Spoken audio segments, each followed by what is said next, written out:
Arthur Postle, world champion professional runner, was known around the world as the Crimson Flash. Blazing along the track in a blur of crimson as he beat the best in the world, Arthur was one of the greatest athletes Australia has ever produced. Arthur was born on the 8th of March 1881 at Springside near Pittsworth on the Darling Downs in Queensland.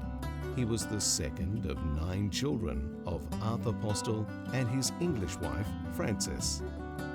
Young Arthur was educated to the 5th grade at Springside State School, where he showed early running talent.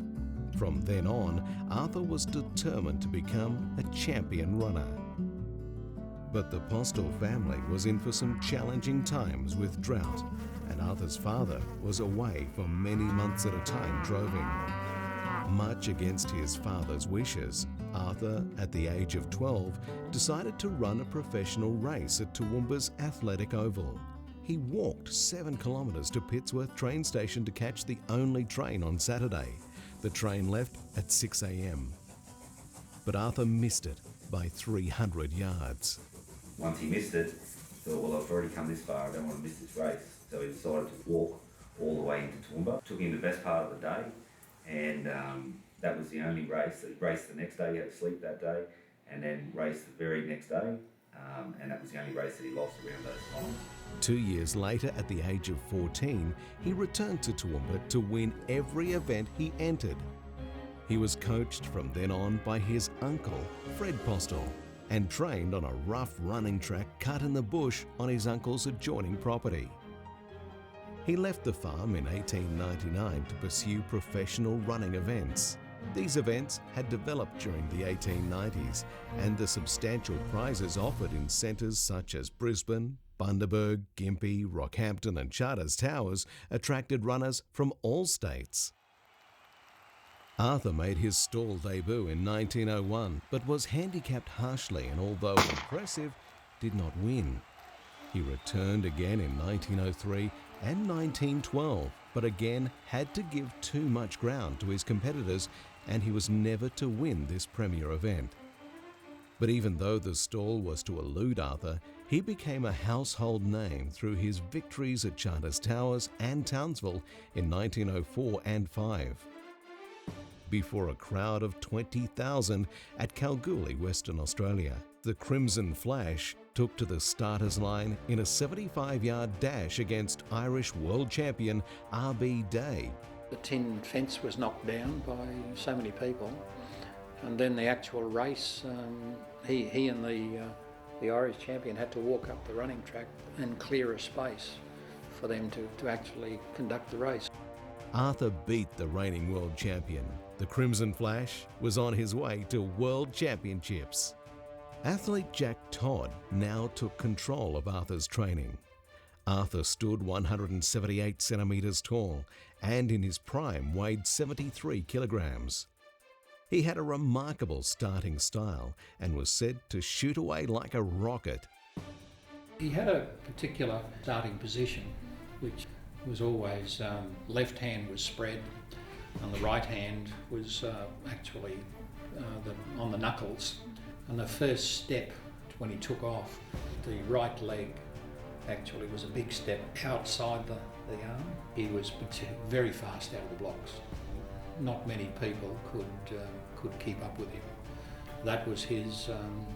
That was an advantage, really. Was his power and speed out of the blocks. Arthur became quite a globetrotter, travelling to championship races around the world. In 1908, Arthur travelled to England, where he earned the title the Mighty Postle by defeating the English champion W. Grocott. He travelled to Wales, Scotland, and then to South Africa, where he beat reigning champion Reg Walker in a colossal sprint that rewarded Arthur with a diamond-encrusted golden medallion. But Arthur's biggest rivalry would be with another Australian, Jack the Blue Streak Donaldson. Their battles would become legendary and entertain huge crowds for years.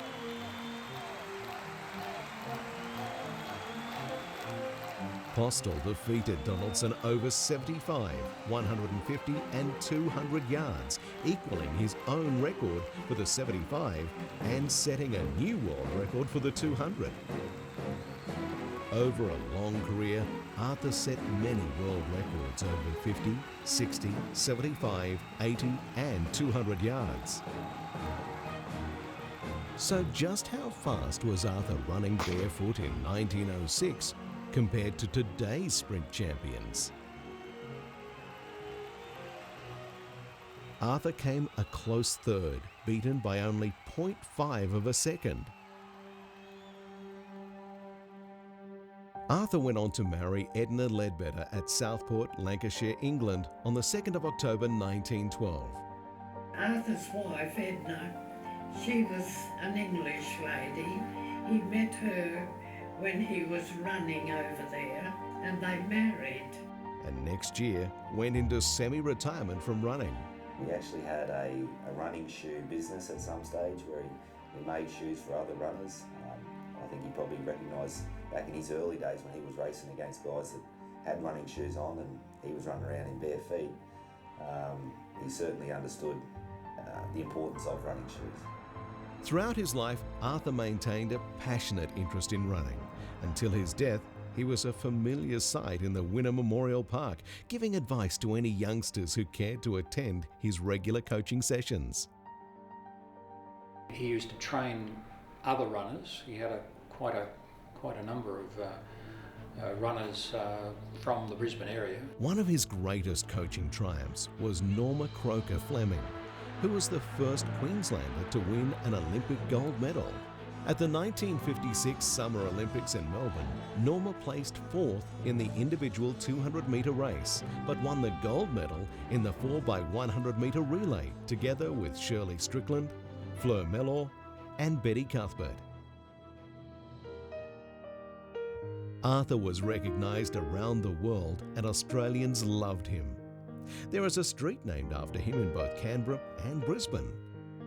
In fact, Arthur and Edna lived on the corner of Postle and Kerry Streets in Brisbane until Arthur's death on the 12th of April 1965, aged 84.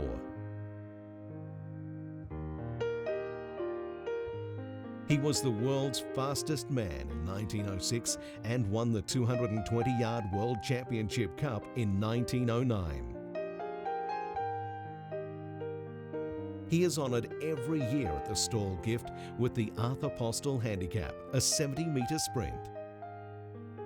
Arthur Postle, farmer's son from Pittsworth, known to the world as the Crimson Flash, the fastest man alive.